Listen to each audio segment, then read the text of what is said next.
Bonsoir à tous, bienvenue sur la chaîne de CryptNab. Aujourd'hui, on est le 13 février 2022, on va faire un petit point macro.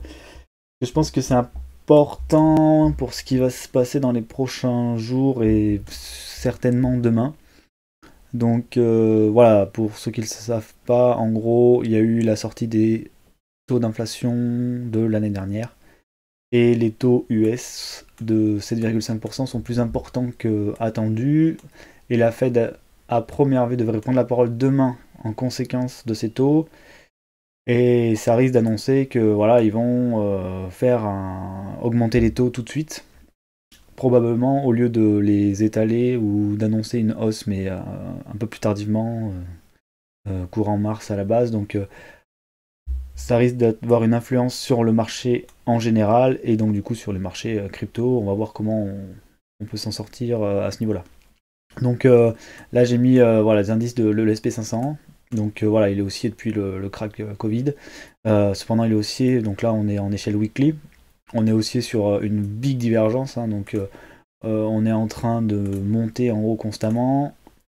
Voilà, donc et ici on descend constamment. Donc ça déjà ça sentait pas très bon. Donc là tout s'est un petit peu remis à jour. Ce qui compte c'est qu'on va se focaliser sur ces points hauts. Donc la divergence en weekly est confirmée. Donc ça, faut faire attention déjà de base. Ici si on met le daily, on est en train de voir que certaines choses sont en train de se mettre en place, notamment un dead cat bounce. Donc un dead cat bounce, qu'est-ce que c'est? Ici on a eu, on va dire, un petit élan baissier, hein. Bon, par rapport au crypto c'est rien, mais ça c'est déjà important sur le marché tradi. Et donc là au niveau du SP500, on a eu une chute, qui sont venus chercher les points de liquidité, notamment ici du 19 juillet 2021. Et sur le rebond, on est venu dans la zone de short. Donc je le rappelle, la zone de short, c'est la zone qui est ici entre les 0,618 et 0,786 de Fibo. Et on a fait un M en daily. Ça, pour moi, c'est pas bon, surtout sur le fait que la Fed va sûrement annoncer une hausse des taux. Et donc, qui dit hausse des taux dit que les marchés, ils sont pas très contents, ils aiment pas bien ça, quoi. Donc ici, on a un dead cat bounce en cours. Retour en zone de short, un M. Ici, j'ai mis deux objectifs. Le premier objectif, c'est l'objectif d'un grand M qui serait celui-ci. Hop. Qu'on va essayer de matérialiser avec un beau petit trait. Ici, tac. Ça sera un M. Ok.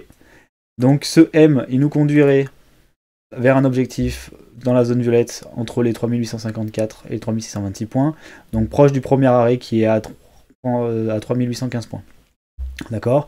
Et le deuxième, c'est juste qu'au lieu d'utiliser un Fibo classique, vous avez une zone qui s'appelle prolongation de Fibonacci selon la tendance. Et du coup, pour le tracer, j'ai simplement pris le sommet, le point le plus bas et le retracement.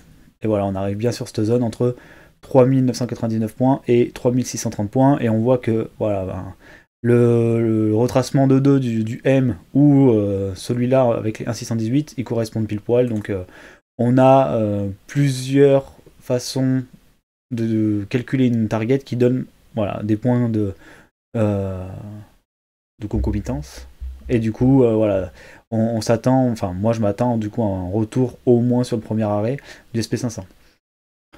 Si on prend un recul, c'est-à-dire que ça c'est sur le SP500, si on prend le recul sur le Nasdaq, voilà, on a à peu près pareil, hein. On a eu une big divergence qui s'est créée en weekly depuis le crack Covid, donc ça fait que descendre, on l'a cassé ici, dans les derniers jours. On n'est pas encore venu au contact du premier arrêt, qui est du coup au niveau des 12 900 points. Mais par contre, voilà, hop, en daily, pareil que pour le SP500, sauf que là, c'est au contact du premier arrêt qu'on a ce retracement. On a le M qui est en cours. Si on vient casser ici les 13 000 points, je vais annoncer des targets un petit peu. On va voir ce que ça donne. Si on fait la même chose que j'avais fait précédemment sur le SP500. Ici, bon, il y a des targets un petit peu trop violentes à mon goût là. Ici, on a une target voilà, qui est proche soit du retracement de gain de 0,5, soit voilà, qui se rapproche quand même des 0,618 de Fibo, donc dans une zone de rechargement un peu plus long terme, autour des 10 000 points, quoi. Mais bon, voilà, ça fait un peu peur parce que sur un marché traditionnel, donc sur le SP500, c'est moins 13%. par rapport à là où on est à l'heure actuelle. Ici, c'est voilà, c'est moins 25%. Donc, c'est des gros chiffres pour la crypto. Moins 25%, ça arrive assez couramment. Sur un marché traditionnel, ça peut être compliqué. Sur l'ensemble, du coup, du marché américain, quoi. Parce que, à contrario, le CAC 40,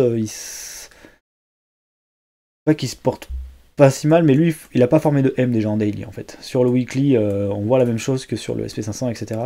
Mais sur le CAC 40, on a fait un point plus haut. Donc, on n'a pas un M qui s'est confirmé. On n'a pas non plus spécifiquement de divergence. Là, sur 2 points montants, on voit que voilà, le MACD continue de monter. Donc, bon, il est un peu plus fort. Mais après, si le marché américain chute, je pense que le marché européen, il suivra, hein. Qu'est-ce que ça peut impliquer en fait ça veut dire que si le marché global se retourne et qu'on rentre, ce qui n'est pas arrivé depuis un bon bout de temps, hein, le SP500, si on se met en weekly, on voit qu'il est haussier depuis, depuis je pense la crise de 2008, hein, ou quelque chose comme ça. Voilà, depuis 2009, voilà, donc fin 2008, début 2009, on est haussier. On avait eu un gros crash ici qui avait été la crise de 2008, hein. Donc on avait perdu 50%. Donc bon, depuis ça va, on a fait un rallye haussier, mais bon, là on a les premiers signes d'un retournement. Faites attention. Donc là, retour premier arrêt, ça peut ne pas être un retournement, hein, simplement retour premier arrêt, puis on repart à la hausse, et on n'en parle plus, mais pour les gens qui font du court terme, etc., ça peut faire très mal au portefeuille. Et voilà, et rentrer aussi dans cette phase-là, alors, et être capable de subir un moins 15% sur. Faut en être capable, faut avoir les épaules pendant un certain moment, le temps que ça revienne ou pas, d'ailleurs, on sait pas, hein. Donc voilà. Qu'est-ce que ça peut impliquer? Ben, du coup, on peut parler du Bitcoin. Voilà, le Bitcoin qui est en train de poser normalement un bottom, ou pas, justement. Donc là, ce qu'on voit sur le Bitcoin, c'est qu'on a eu cette. Comme je l'ai dit précédemment, hein, cette descente qui a suivi ici d'un beau W daily qui a permis de remonter. On a tapé dans la zone de rechargement de short de ce mouvement ici, du mouvement du 27 décembre au 24 janvier. Tac, donc hop, si on voit, on est dans cette zone-là. Elle a fait résistance pour le moment. Est-ce qu'on va avoir l'énergie? Pour l'instant, il n'y a pas de divergence daily. Donc, est-ce qu'on va avoir l'énergie pour la casser? Est-ce qu'on va avoir besoin d'un retour au standard? Disons que si les actions crash, en tout cas les indices crash, moi j'ai peur que le Bitcoin suive. En général, le Bitcoin est assez corrélé avec le SP500. Hein. Je ne crois pas que voilà, après il a craché. Bon, à voir. Mais bon, si le marché général chute, en général, les personnes qui ont de l'argent, beaucoup d'argent, ils se débarrassent entre guillemets, de leur portefeuille risqué, et le Bitcoin fait partie des assets à risque. Par contre, à contrario, le gold, qui est asset normalement à risque, il est en train de consolider en formant des W, donc il y a sûrement un potentiel à jouer au niveau du gold, notamment si on vient break avec du volume les 1879,5 points. Donc ici, si on vient casser ça, on formera ce W ici, d'accord? Donc je vais vous le dessiner, pour que vous le voyez bien. Ici, tac, voilà, ça serait super.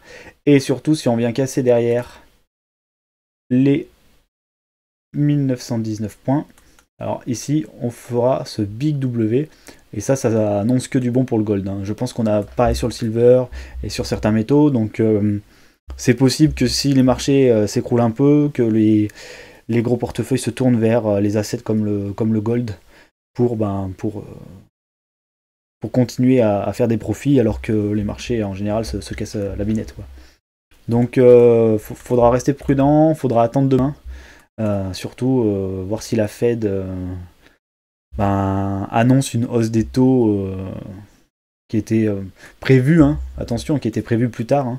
Mais bon, une hausse des taux maintenant rapide pourrait engendrer une cascade, on va dire, de vente sur le SP500 et du coup sur l'ensemble du marché américain. Et après, à savoir s'ils vont se réfugier simplement dans le dollar, qui pour l'instant a l'air de perdre de la force, donc c'est pas dit qu'il s'y réfugie ici, ou dans le gold qui lui voilà est en train de faire une belle continuation weekly, donc pourquoi pas, si on vient casser ces niveaux, alors ça risque d'être l'asset du moment.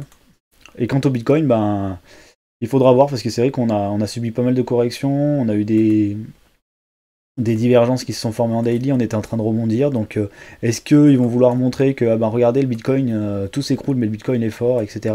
C'est possible pour faire rentrer de l'argent dans le Bitcoin, c'est aussi possible, mais bon, à court terme pour le Bitcoin, n'oubliez pas, sans l'interférence, on va dire, avec les autres marchés, on s'attendait déjà à un pullback premier arrêt, où il y a de la liquidité, donc vers les 40 000, voire un pullback, peut-être une mèche vers les 39 265 pour faire le wake-off check du W ici. Donc ça c'est possible. Moi je pense que voilà, peut-être que je rentrerai sur si on a un pullback, je ferai de la dingback sur le Bitcoin à voir. Pour l'instant, il faut y aller doucement parce que voilà, la Fed peut annoncer des choses qui peuvent retourner les marchés, donc il faudrait attendre sûrement demain pour prendre des décisions, on va dire, pour avoir des décisions un peu plus mûres que celles qui sont aujourd'hui dimanche. Voilà, j'espère que cette vidéo vous appuie sur le point macro. C'est vrai que j'avais pas prévu de faire ça, mais comme il y a eu la Fed, etc., quand on a annoncé des choses vendredi, je me suis dit que ça pourrait être bien de vous annoncer ce qui peut se passer sur les marchés, notamment si vous avez des actions et que vous savez pas trop comment agir autour d'elles, si vous êtes en profit, etc. Ça peut être intéressant peut-être de prendre des bénéfices. Voilà, on prend des bénéfices sur la montée, faut pas oublier. Ça monte pas toujours tout le temps, donc à un moment donné on va devoir retracer. Est-ce que ça va arriver demain? C'est possible. Voilà, en attendant, stay safe, et je vous souhaite une bonne fin de week-end et une bonne reprise pour la semaine. Allez, bisous.